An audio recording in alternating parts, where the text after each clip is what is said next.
little bit of ground to make up for the offense as they face a 2nd and 11.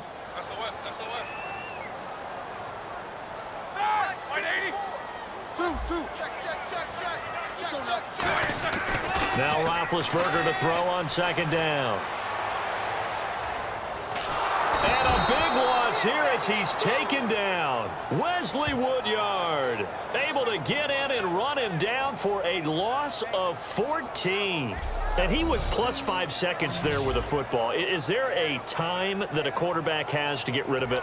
Somewhere generally around 3 seconds. So just like we're playing in our turkey bowl, right, in our backyards, 1 Mississippi, 2 Mississippi, 3 Mississippi, that ball better be gone because anything past that, that's usually the end result. Watch left.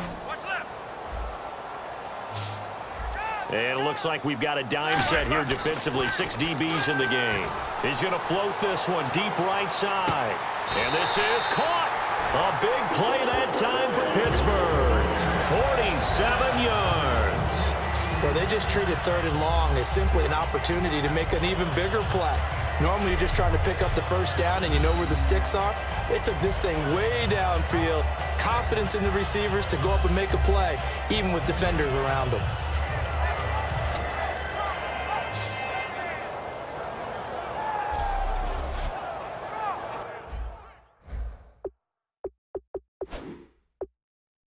And here it's just a simple question of whether or not the ball broke the plane. Well, I said it's simple. It's not really that simple. This could be really complicated. We would love for it to be simple, to know that it did actually cross the plane of the goal line. But as you described, it is a difficult call. All it takes is a portion of the ball crossing that line. Now the officials have to determine if that happened.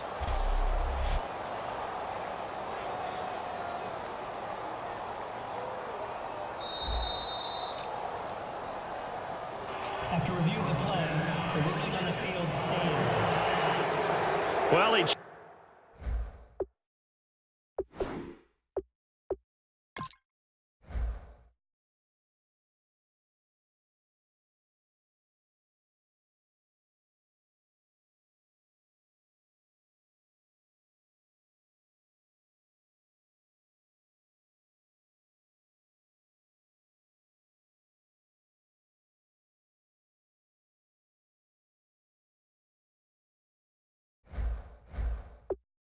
challenged the play. It did not pay off.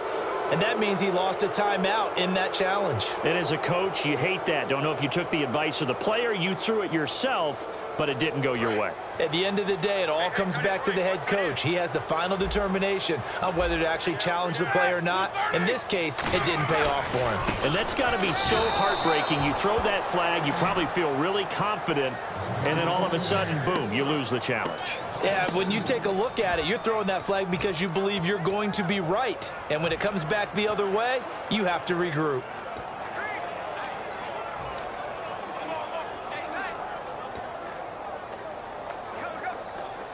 And a really long drive here, and it goes on and on.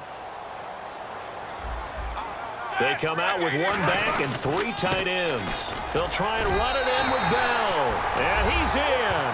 Touchdown, Pittsburgh.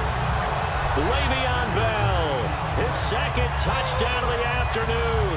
And the Steelers are going to add on to their lead.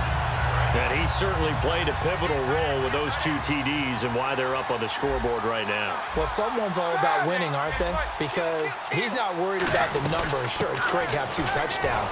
The bottom line is what he's doing is contributing to their lead. He wants to continue to do so. Defensively, certainly not fooled there. Play started at the 2, and he was tackled at the 2. That has to feel good for them. Not happy about having given up the touchdown, but stopping the 2-point conversion gives them a little bit of a lift as they head to the bench. To return, this is Mark Mariani. And he probably should have stayed in the end zone as he'll muster a return up to only the 14-yard line. Well, conventional football 101, tells us if you don't get it back to the 20-yard line on a kickoff return, that's a disappointment.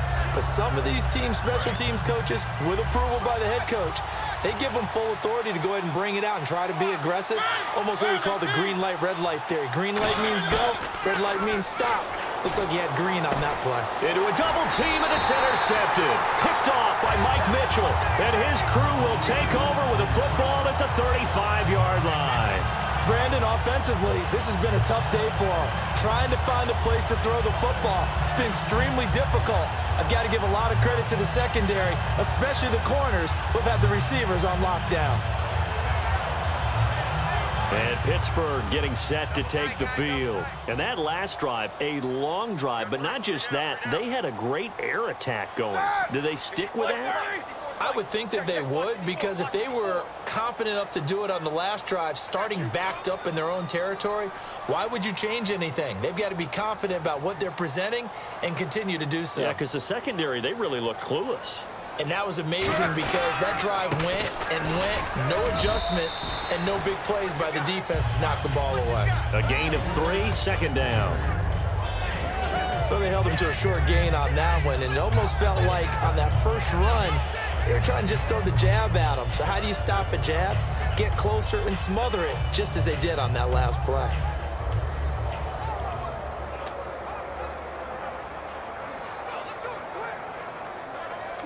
So the offense now dealing with a 2nd and 7.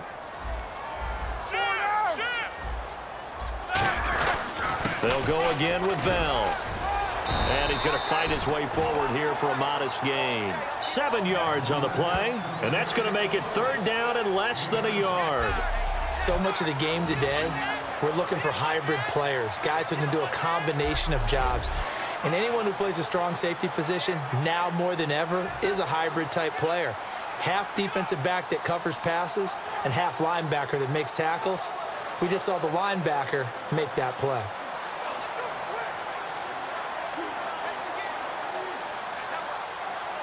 Time is starting to run out, really becoming a factor. We'll see if the defense can get the stop they need to get the ball back to the offense. A fake to Bell. Now it's Roethlisberger. That is caught at the 7. And he picks up the first as he's able to take it down to the 7-yard line. And that pickup of a first down, that's going to leave a mark because they really needed to stop them there, didn't they? Oh, so frustrating. Defensively, you're a play away from getting that football back here down late. Tough. Now they've got to find a way to create a turnover or takeaway.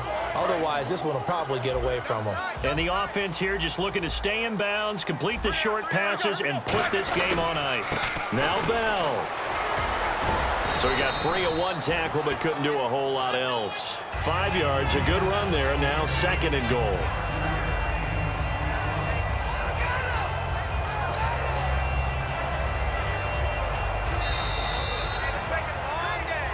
Time for a break.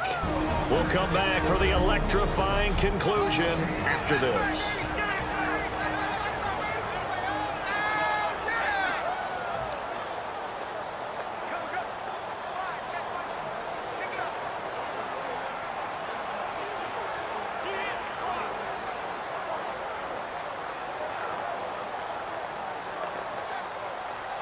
So the Steelers with the football as we get you reset. And let's see what they've come up with offensively after having time to talk it over. They'll try again with Bell. And he'll go backwards, losing yardage to the 5. It's a loss of 2, now 3rd down. Just keep the ball on the ground. Do a little pounding. Chew up some clock. If they can get it in, that might be enough to get them home. And if not, the clock is definitely their friend.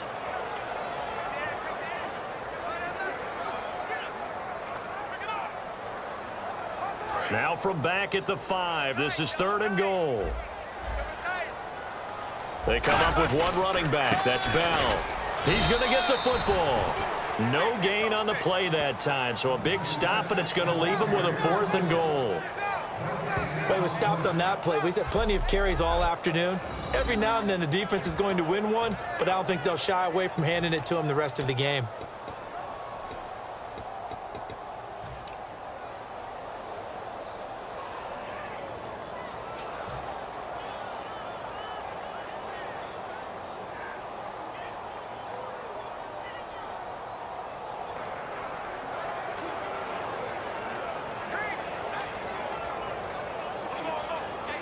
A field goal would make it a 2-score game, but they're going to go aggressive. They're going to try this thing on 4th and goal. Come on, let's go. Here's a direct snap to Bell. So a nice job to break the 1 tackle, but not much daylight after that as he's brought down.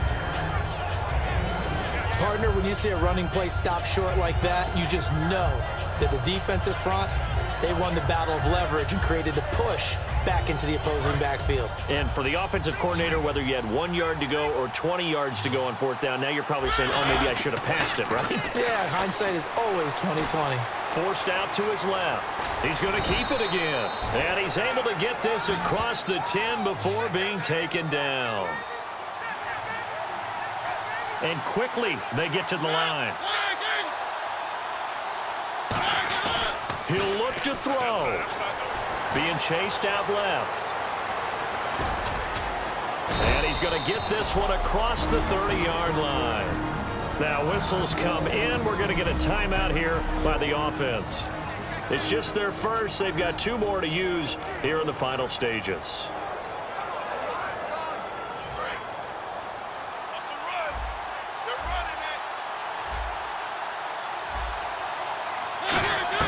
He's back to throw.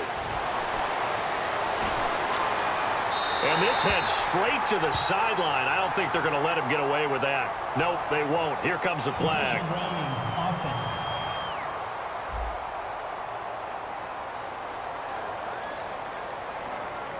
So the intentional grounding penalty on the quarterback, 10 yards. If you're not outside of the pocket, the flag will come out every time. Back to throw. He's going to leave this for his running back. It's complete. And he goes nowhere. He'll lose yardage back at the 17. He lost 2 there, and it's 3rd down.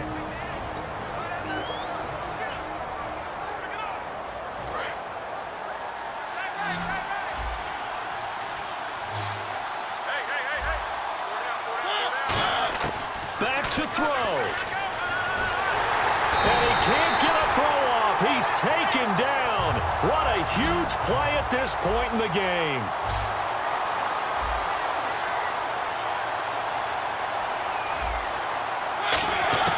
They'll look to throw. Now a desperation throw deep downfield. And that will be incomplete. 4 ticks left here on the clock. And they're not able to convert on 4th down. Boy, going for it at this stage in the second half, back in the shadow of your own goalpost. Explanation, please, Mr. Davis. I'm not sure I'm going to give you a great one, but here's a thought that I had. I wonder if maybe instead of going for it with your offense and announcing your intentions, that maybe you run out your special teams and fake it. Because even though teams say, hey, we plan for the fake all the time,